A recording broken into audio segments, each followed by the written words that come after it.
very warm welcome to the fourth edition of the Valley of Words Literature Festival 2020. I'm Mugdha Sinha, your moderator for this evening, and we are extremely delighted to have amongst us our co-authors who go by the anonym of Kalpish Ratna.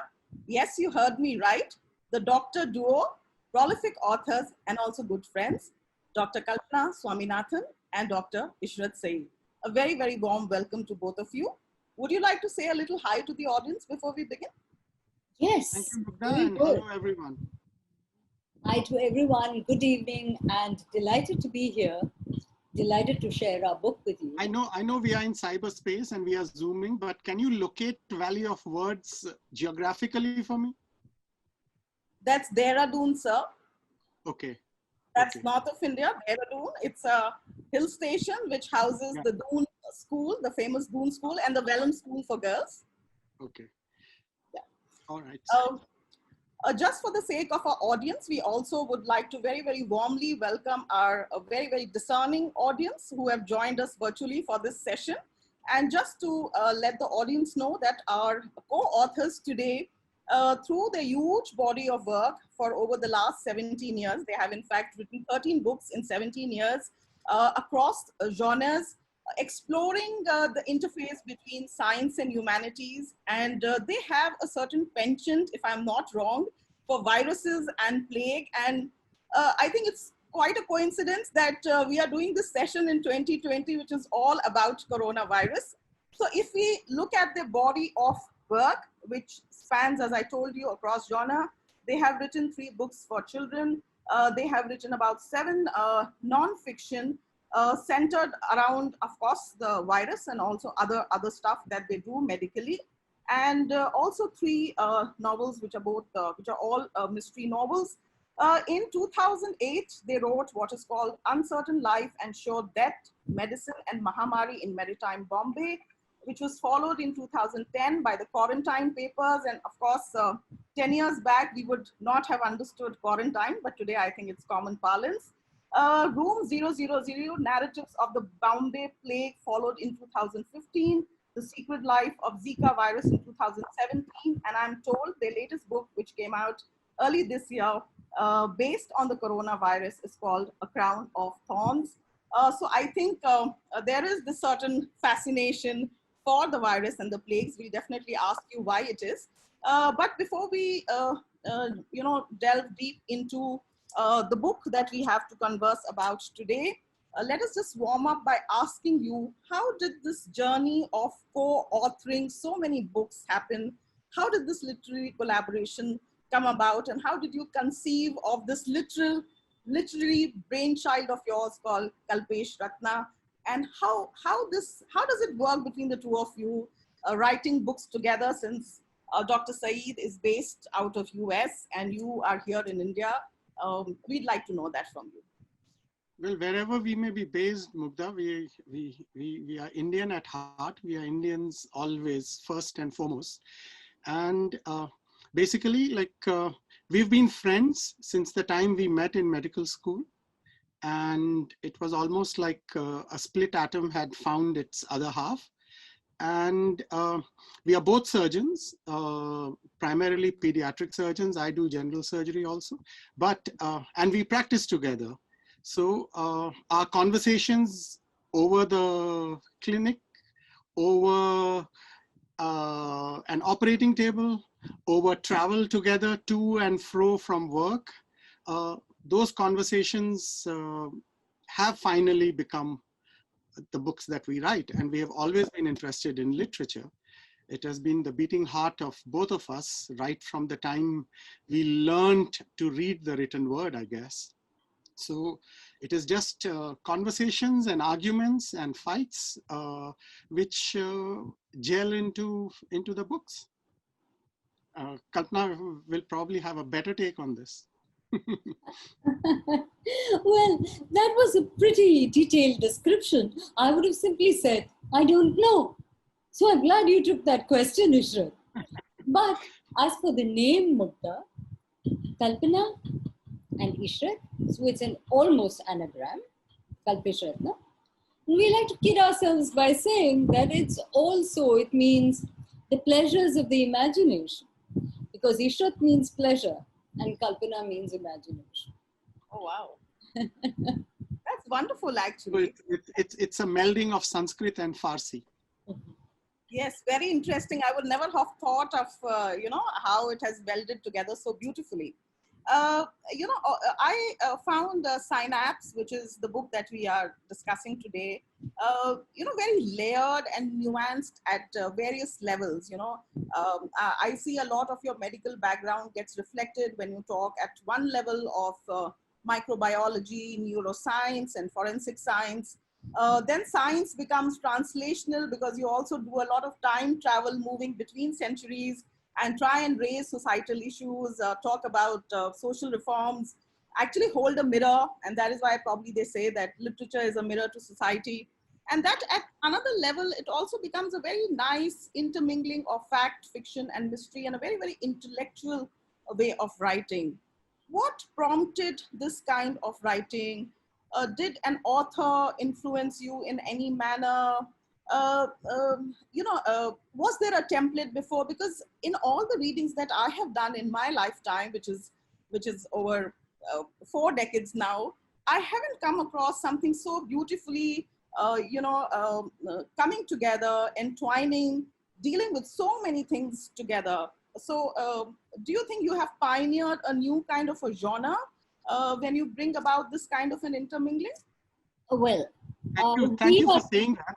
I'm going to take that one, Ishrat. Wait, thank you for Please go saying that. But we are 2 decades ahead of you. Yeah, surely.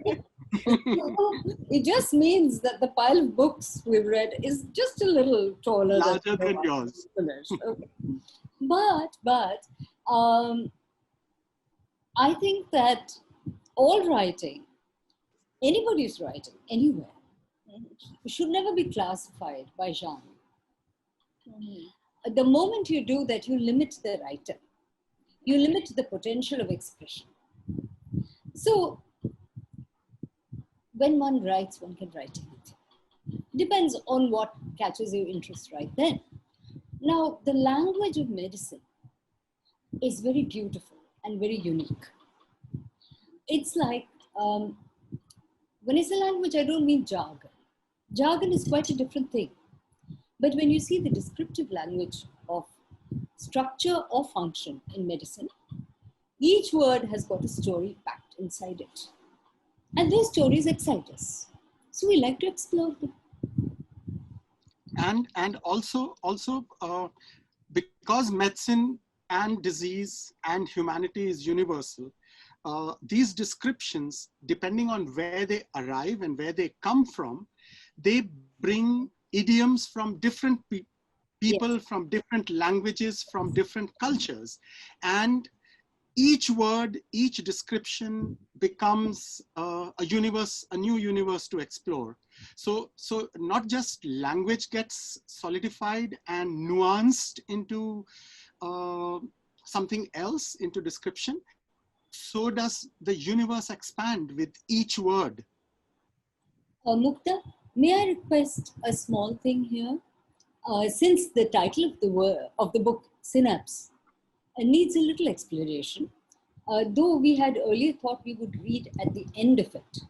Would it suit you if we read just a little bit in the beginning, which will kind of explain, set the stage. Yes, the title would become a little more comprehensible to our audience. Would that be okay? Absolutely. Please go right ahead and read whatever you have to. Thank you. Ishrat, why don't you start? Okay. So I'm going to start right from the prelude. Okay. All right. So from the beginning, we are introducing Synapse. So think of it as a space, hiatus, interval, abyss, perhaps, blindfolded, toes clawing the edge of the precipice, its cruel intelligence ground deeper into torn flesh, pain the only purchase against gravity.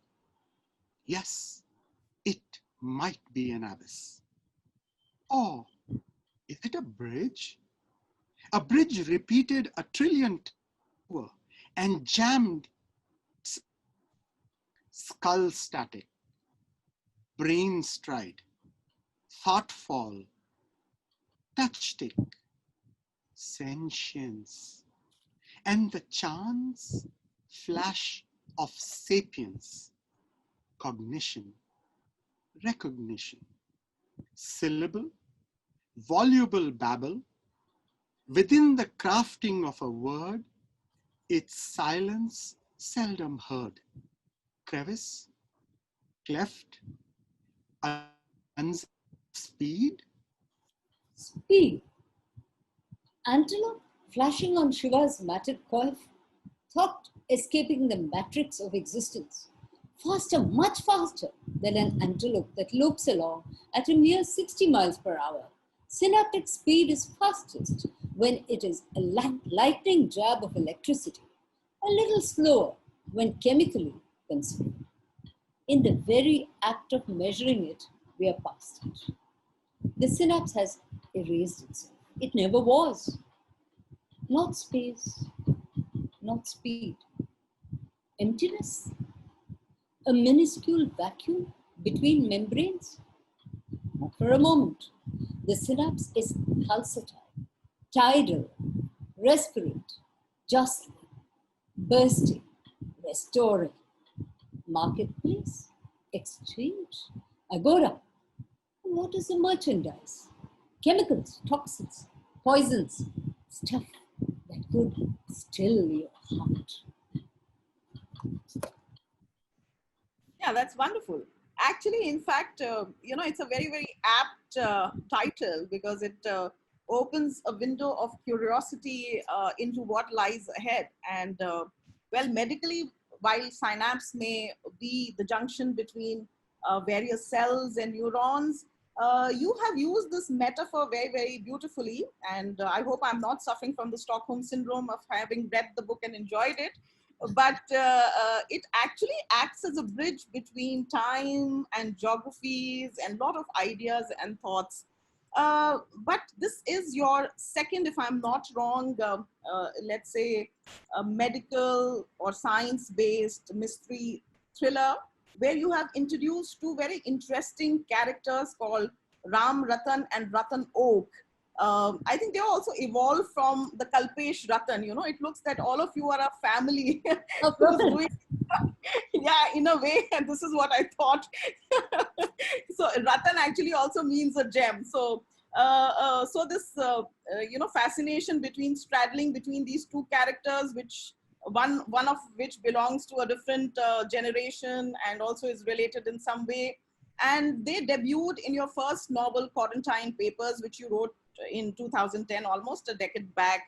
So my question to the both of you is, what took you so long to come up with a sequel to Quarantine Papers? Almost 10 years. Poor the Ram Ratans and the Ratan Oak might have been waiting. And also tell the audience a little bit about these two characters and how you visualize them in both your novels. And are you also writing another sequel because you vetted our appetite, so I'm just thinking the audience might just be interested if there is something else which is in the offing now?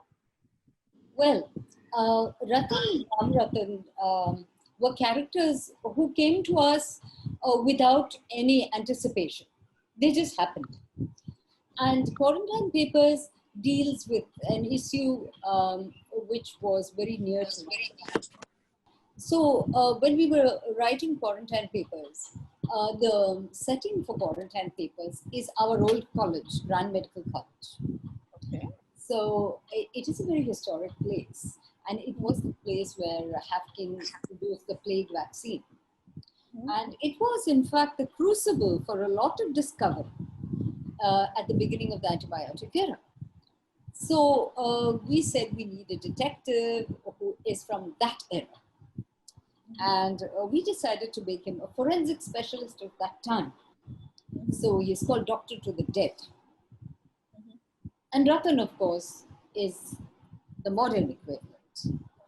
And they coexist in one person, in the person of Ratan Oak. And Ram Ratan surfaces from time to time. in Synapse, we do give you an introduction into the way this happens. But Quarantine Papers is really a great deal more about it, and the story is set there. As to why there's a 10-year gap between Synapse and Quarantine Papers, well, it is not the writer's fault, and neither is it the writer's responsibility. That responsibility we should leave with the publisher. And is there going to be a sequel? Yes, there is. Perfect. Yeah. So I guess you are talking about the duality of Ramratan and Ratan. Yeah. It allows us this particular medium to explore two different times: our present moment in life and the moment when modern medicine became what it is, the last years of the 19th century, and when the practice of medicine became what we recognize it today. Almost everything sort of gelled together in this direction in those last 10 years. And it was in the immortal words of Charles Dickens, the best of times and the worst of times. And even today, it is the best of times and it is the worst of times. But it allows us to examine our city of Bombay. It allows us to examine disease. It allows us to examine society. It allows us to examine ourselves from two vantages. Yeah, so it is also a tale of two cities and a tale of two different times. A lot of duality, as you said. But I'm just curious to find out from the both of you, what is this fascination with the Italian Nobel laureates, mirrors, and madness in your various stories that I have read in this particular book called Synapse? Because I see there's a lot of spluttering of the mirror thing, you know. In the second story, the Leopold's Cafe, you have people looking into the mirror. Then you have another story in which I think Coccyx, you talk about another version of some mahogany mirror you bring into the picture. So what is this fascination? Then you also have a lot of spluttering of various diseases of the mind, be it aphasia, be it Alzheimer's, be it dementia, be it the Peyronie's disease. So moving from the virus and the plague, I did not find any mention of a love story happening anywhere. So how is it that we are only talking of the disease of the mind and not of the heart anywhere? Well, but disease itself is a love story gone wrong. I think everything in here is a love story. It is just that we examine it in clinical detail. I think, Ishrat, we should also tell her that Quarantine Papers is nothing but a love story. Love story, exactly. It is for love stories. But let me take the earlier part of your question, Mugdha, if that's okay. It's not a preoccupation with Italian Nobel Prize winners. It's just incidental. They happen to be Italian or Spanish, and it's just equally incidental. They happen to win prizes. What fascinated us is the beginnings of the understanding of neurology as a science. The beginnings of looking at the structure of the brain as something which can influence thinking, something that can define sanity, something that can react and explore ideas. Now, these were all philosophical concepts. It took the work of these people at the end of the 19th century to make them tangible facts. On the other hand, you had Freud around the same time, introducing the state of the mind as something that is totally intangible, that you can't really, you have to think about it, and that's it, and you got to believe it. Well, there was a whole school of thought in Vienna following that. But here were guys who were actually showing it to you. They were showing it to you under the microscope. They were showing it to you in sections of the brain. You could handle it. you could handle these thoughts and concepts. How can you not be thrilled by that? Also in the last 10 years of the last of not the last of the 19th century, we always knew that thought arose from the brain, but where and how and the chemistry and the neurochemistry of thought got located in the hippocampus. And the person no one talks about today is a German evolutionary biologist called Richard Wolfgang Simon, and he gave us these two exquisite words, engram and ekphory. He actually located the chemistry of thought into the hippocampus. And just to read a little bit here, because if there is a sequel to Synapse, or if there is Synapse 2, we are going to tell the story of Richard Simon. But here, the engram, the word engram is, yeah, a little bit here. He had remarkable and a very short life, and his life ended in a tragedy, his suicide. But engram was not a trace, but it was a thicket of memory. He had shown flourishing synapses in the hippocampus, a red and green web vibrating with intent that remained unintelligible, and it had nearly paralyzed him. The brain stores galaxies. Stray scintillae present themselves as memory. And what happens with the rest that is forgotten? Is it stored in the engram and awaits retrieval? So he showed us that in the engram, in particular cells, memory is stored as a chemical. And then the ekphory is when this chemical gets excited and it brings back the rush of memories. So how does this transit from one skull into a million others? How does it happen? Isn't it also viral? So the word virus itself, which comes from the Sanskrit visham, has so many ramifications. And just now, something invisible with spikes has the entire planet in its grip and thrall.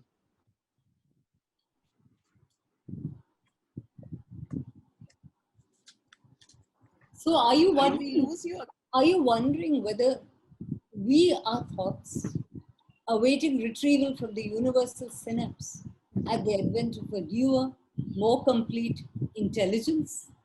Exactly. No, and this is what actually you also mentioned in the book, that is what a synapse is, intelligence. And intellectual storytelling is what you are doing through synapse. So let's get specific now and come to your stories. And I'm going to pick up 3 stories which I personally found which resonated with me for various reasons, and we'll talk about them. Sure. Because also I think Dr. Ishrat mentioned suicide, and I think I'd like to pick it up from there and choose this story called The Bastard Wing. One I found very interesting is that the more things change with time, the more they remain the same. And the more they remain the same. Absolutely. Yes, exactly. And, you know, through your back and forth into time, you know, I could actually relate to a few lines in your, you know, novel which said that an Indian lady engineer, you know, I faced it myself when people call you, you are the first lady collector of so-and-so district. So that really resonated with me. Also lines like, women must keep their place, subversive daughters, you know, and also the very good connect between the Vaimanik Shastra and the aeronautical engineering, between the characters of Rukmani, Chitale and Padmini. Of course, I don't want to reveal the story because it's a very interesting story and the audience must read it. But the question that I want to ask you is that, isn't it very strange? Do you not find it very strange that women, while they get inspired by, you know, pioneering women before them, they also somehow continue to face the same discrimination and the lack of use of the bastard wing. How is it that we are living in an age where we are all, venerating women scientists? We speak about Kalpana Chawla. How is it that women do not find the strength to use their bastard wing? What is it that, the way they fight for their families, why can't they fight for them? No, they find. I think we do. Oh, they are fighting. They are fighting, and actually they are fighting the exact fight that is meant to be fought. Ishrat, I will answer this because I'm a woman. Okay. See, even here you had to ask a man to give you space to talk about gender issues. I made yes. No, not at all. I was going to speak for her. Yes, of course you were. Of course you were going to speak for women without question. But the fact is also that everywhere, and this is something that I wanted to answer this because this is a fact that only women recognize. I'll give you an example. When we were writing this book on the book we recently published on coronavirus, I was walking out when I saw somebody cutting a tree. So I got chatting with them. And then when I told them how this can cause an increase in actually the number of cases of coronavirus, they turned around to me and they said, and now those people were woodcutters, they said, "नहीं madam ऐसा नहीं होता है, आपको मालूम नहीं है ये वायरस के बारे में, कुछ मालूम नहीं आपको, ऐसे कैसे बात करते हैं?" So it was a very interesting moment to be. Now these guys lacked an education, but the very fact that I'm a woman had completely, wiped out any authority I could have in their eyes. So these things do not always happen only in the professional corridors. In the professional corridor, we receive a lot of understanding and equality. That's not where we have to fight the battle. We have to fight the battle on the street. And that's where women need to use the bastard. Now, Ishrat, it's yours. I know you're pained. I know. No, it is the very fact that Mugdha said that, like you had to seek my permission to say it. No, I was not seeking your permission. No, so that itself is a wrong construct, because this entire thing about seeking permission, it's completely, I mean, in this day and age, isn't it a stupid conversation to have? No, the question of permission doesn't arise at all. I don't think that's what Mugdha meant. She just meant that, I asked you to let me speak, which is not really the same as asking permission.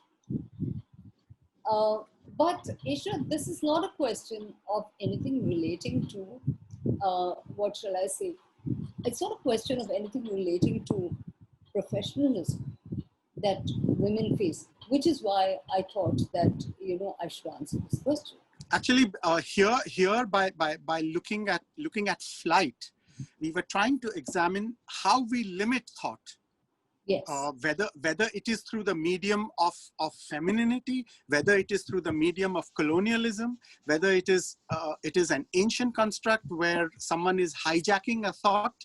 That's what we were examining. So while we were examining that, the question that Mugdha asked is the question we raised at the end of the story. And I'm glad she asked that question. It is not that we are denied opportunity, denied recognition. It is the fact that it still hurts us. We are unable to resist it. Exactly. So finally, what happens is that to conform, it is not just women, to conform, whoever it is, we try to suppress the bastard wing and deny ourselves flight. Or rather, we fail to trust it. We fail to trust that we have one. Exactly. Had we trusted it, this conversation itself was moot. You went to the heart of the matter, as Graham Greene would have said about this story. Absolutely, because that is the crux of the story. The question that you asked, why Why don't we have that bastard wing? The question is, we do. The answer is, I think, we do have it, but we don't trust it. We have been conditioned not to trust it. Yes, it is the conditioning that has allowed us not to trust it. It is anatomically present in all of us, Yes. but we don't trust it. We've just discussed the bastard wing, the story relating to gender discrimination and women's empowerment. And I find your coccyx, the story that follows and becomes also the interlude in your book, quite a contrasting juxtaposition in many ways, for the simple reason that in that you have used the bastard wing of the vulture. And here you are talking of the tail, which is a vestigial, let's say an organ, a rather redundant organ. But what it does to the protagonist of the story is that it compels him to greatness. So I was just wondering that, something as redundant as a tail makes a person extraordinary or confident, but the same quality of being extraordinary or ahead of your times, when it is, when a woman possesses that quality, you find that she has to often strive or struggle, or, in our case, also at times die by suicide. So how do you see this? There is so much more to this gender perspective, because this is also a societal prism through which, what makes a man Ubermensch or a Superman, as you say in your story, doesn't give that same kind of a greatness to a woman. So that greatness is not thrust upon the woman. She has to really struggle, and so there is this whole societal discrimination that rests. There is a prism through which we see things. How do you guys, have you guys faced it because of gender or religion in your own spheres, or how do you see it? With all this education that we have, with all the writings that are happening, why are things not changing? Mugdha, that was a very long question. So I'm going to give you a very short answer. It's a question that concerns Ishrat and me very deeply. And we have been writing together now on a number of things for the last 20 plus years, nearly 30 years. And we know that writing is beyond gender. Imagination and expression is beyond gender. Thought is beyond gender. Yeah, thought. And that was an example of how we write. Since you asked us, before the same sentence comes from both of us without any prompting. And that's how we write together. That is the voice we share. And you can see that it is definitely beyond gender. So this is a question that your question has bothered us so terribly that it has become a point of intense investigation for us over the last 2 or 3 years. And it will perhaps take a year more before we are ready to write about it. But, and Mugdha, Kalpana, if I may interrupt you for just a minute, no, this one thought, like not just our country, but the world itself now, we are at a moment where we are all trying to understand a joke. It is like understanding humor in a foreign language. You understand, you can understand the meaning of the word, but not the sense. That's where we are in this moment in time. And that point that you're making about a joke in a different language, there are so many different languages only because we refuse to listen to each other. Yes. And language becomes, the purpose of language is communication. But more often it's a barrier. Yes. Okay. Now, India is seen as a place full of disadvantages. No doubt it is. On the rupee note, how many languages are there? We have a national language which really doesn't matter because half the country doesn't speak it. And yet, we have survived as a nation simply through understanding. Yes, we are. That understanding permeates and by osmosis into the body politic, despite the politics of the place. Yes, absolutely. You see, the resistance against the politics of the place is by the personal drive of every Indian to be Indian. So I'm always fascinated by the fact that we look at India as a place of dissension. But if you look at any other country where the same religion people will quarrel with each other within itself, where the same language people will quarrel within itself. Now we are kaleidoscopic in language, in appearance, in religion, in belief. And that is our richness. And that is our richness. Without it, how can we survive? Because we have not one, we have not two, we have what? 26 different expressions for one. Oh yes. One thought. For one thing. Now this is more in your sphere than ours, Mugdha. Your profession, your job, your career has shown you within one district how many differences that you see. Yeah. How many influences you must have encountered. Yeah. From one piece of art that, like your dupatta, which I can see from here, the beautiful design of the block print. How many stories are there behind every little motif? So my feeling is that the accident of birth that brought us to India is the happiest accident I can think of happening to anybody, with all its disadvantages, with all its pain. And I also want to compliment her on reading these stories of ours in the spirit that we wrote them. Yes, Mugdha. And so it is a delight to encounter you in this fashion. Because we never had such fun in the chat before. No, thank you very much. We seem to be developing a mutual admiration society, which is not good from the audience's point of view.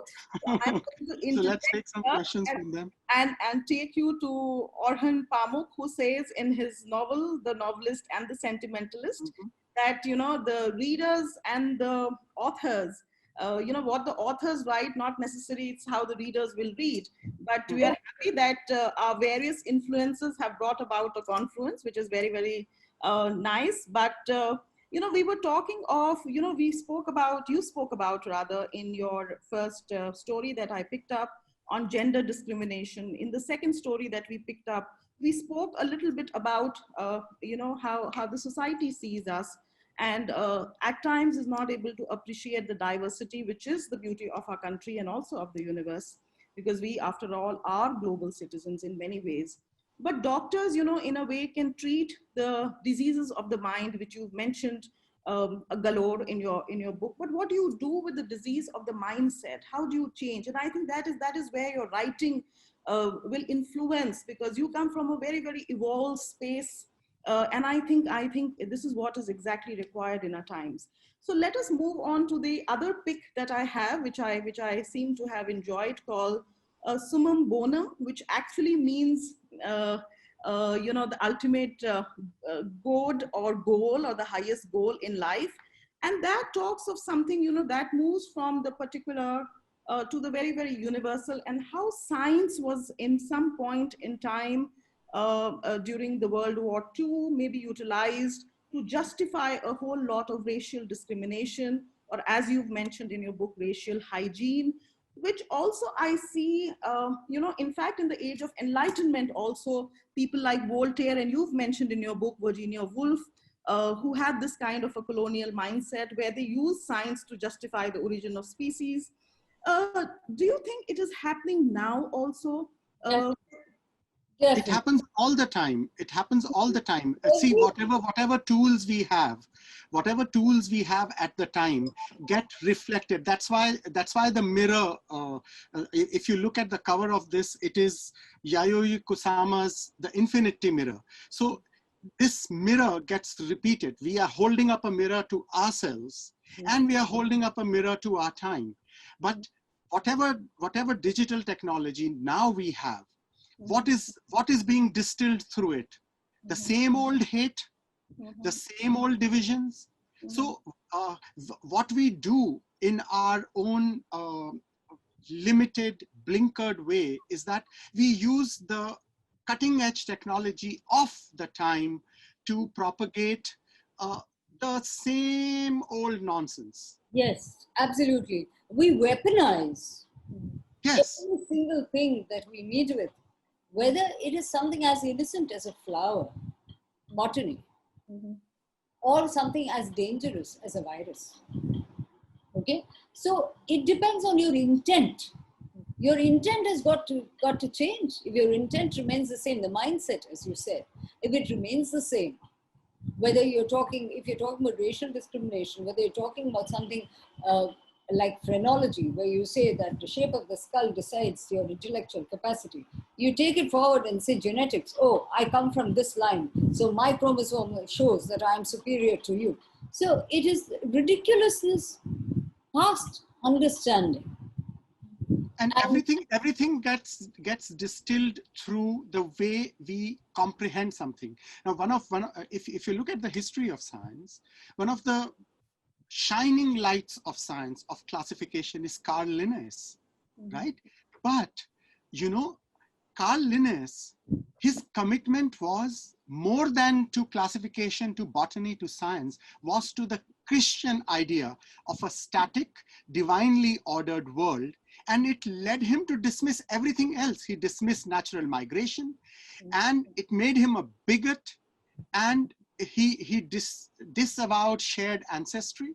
So, and his thought finally gained fruition in the 20th century in race science, in eugenics, in racist state structures, and ultimately in xenophobia. All these things that I have mentioned rule today. Everywhere you turn, the same thing rules. When we are in the thrall of an invisible virus, millions have suffered, thousands and thousands are dying, yet what is keeping the human conversation going? It's the same old nonsense of the othering, of xenophobia, of this and of racism, of all these things. They remain static. And all the purpose of writing, everything that we write, is so that we hope. It is a prayer that we divest, because we are made of, we are all star stuff. This is not what we took breath for. If we have to leave something behind us when we die, it is not hate that we should bequeath.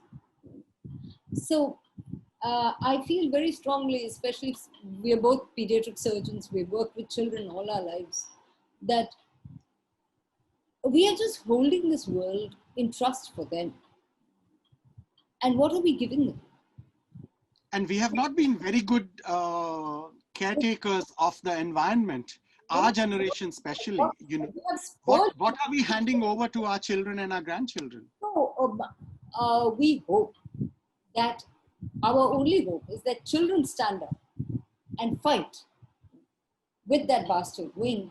They find their pitch. They throw out take flight away from all these things that are kind of, you know, holding us down. Absolutely. You don't need yesterday. This is what you have to build tomorrow. Yes. And that is what they say, because I've been a student of history, and they say if you don't learn from history, you're often bound to repeat it. So I think what we need to do is learn our lessons from the last 100 years and evolve and look into the future, is what very rightly is the advice that you have given us. I think I seem to have provoked the both of you, and very rightly, because I think we need to hear what you have just said. Because I thought your book was equally stimulating and provoking. And so I think this needed to be got out for the audiences. But let us now go to a little softer part and talk about something which may not be expected from this book, but it is very, very heartening to know. And I'm talking, you know, because I'm a person who reads books not just for the sake of stories, but also for the poetic and lyrical feel. And as Dr. Ishrat mentioned a while back that, you know, medical terminology, and I think also Dr. Kalpana mentioned that medical terminology itself has a lot of beauty about it. And, you know, I got hooked to the book the moment I read the seventh line of your first chapter, which Dr. Syed also read, pain the only purchase against gravity. Then there are a few other lines which I thought were very, very mellifluous. It says, we all die by degrees. We are all indecent. Work is what keeps us decent. I'm interested in knowing, and I'm sure the readers will read to figure out the other interesting lines, the quotable lines, so to say, from the book. But I'm interested in knowing how much importance do you ascribe to language while writing a fiction, a thriller? Because, that is what, in an age where book reading has become a kind of a dying art, and there's a lot of book writing happening. There's a lot of vanity publishing, publication of books happening. Language of what comes out in the market has got lost. But very, interestingly and surprisingly, there is a lot of intellectual stuff in the book. There's also a lot of lyrical quality and beauty. There are a lot of quotable lines, which is what makes it interesting. Do you deliberately think about this, or it comes, and how difficult is the process of writing this kind of a very, very complicated kind of a thing, which looks very simple to the reader? Actually, it is just a translation of thought, and what interests both of us is language. And what is language? It is our best expression of thought. So if we can't say something beautiful, then we rather keep quiet.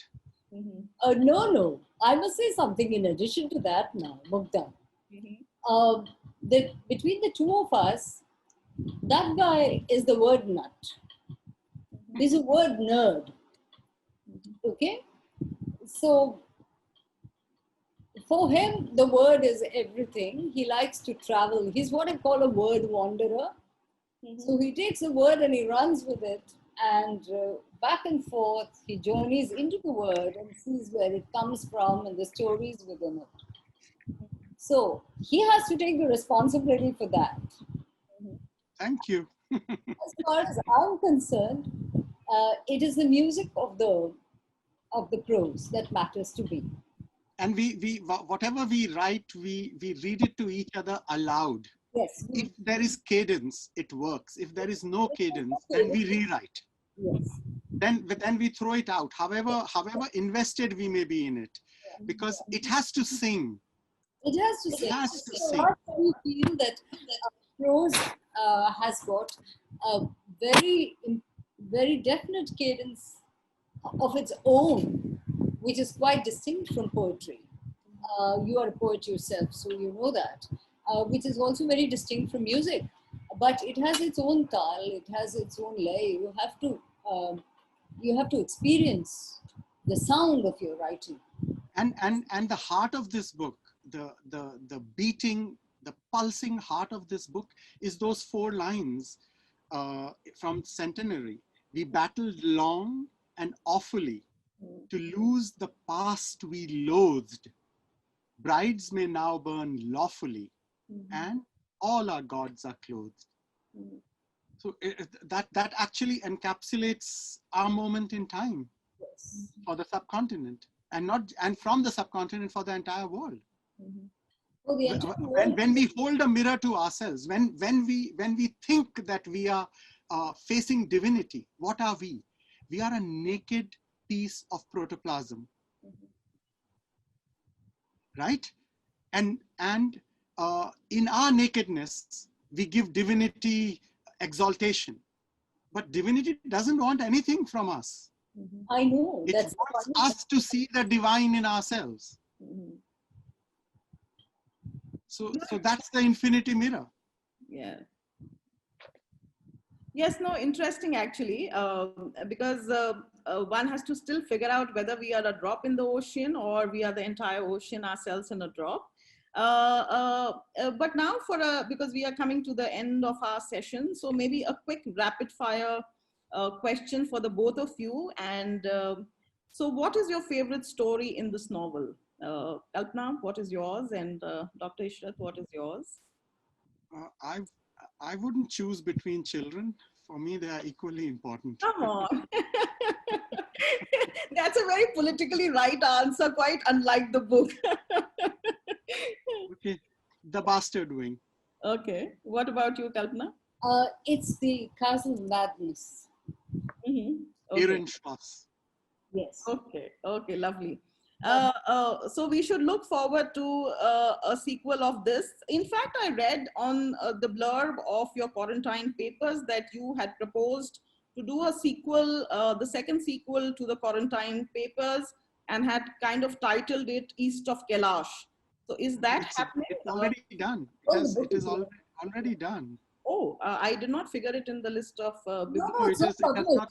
It hasn't been published yet, but it is long done. I hope we have some publishers in the audience who are hearing this. Would you want to read anything or leave any word of advice for our audiences before we close the session? Please read the book. And if not our book, just read, because it will take you to another place. It will ask you to examine what you see, what you do. Just read. That's all I would say. Yeah. And as the two of you say, the brain stores galaxies in your brain in the book. We are sure at the rate at which the both of you are writing, and with such fantastic brains working together, I'm sure we can expect many more wonderful years of writing and delight for the readers. On behalf of all of us here tonight, I extend a very, very warm thank you, profoundly thank the both of you for sparing your time and doing this little conversation. It was very interesting and very, very enriching. Thank you very much. And now, with your permission, we would like to open part 2 of our session to questions from the audience. Thank you very much. I hope you enjoyed this session.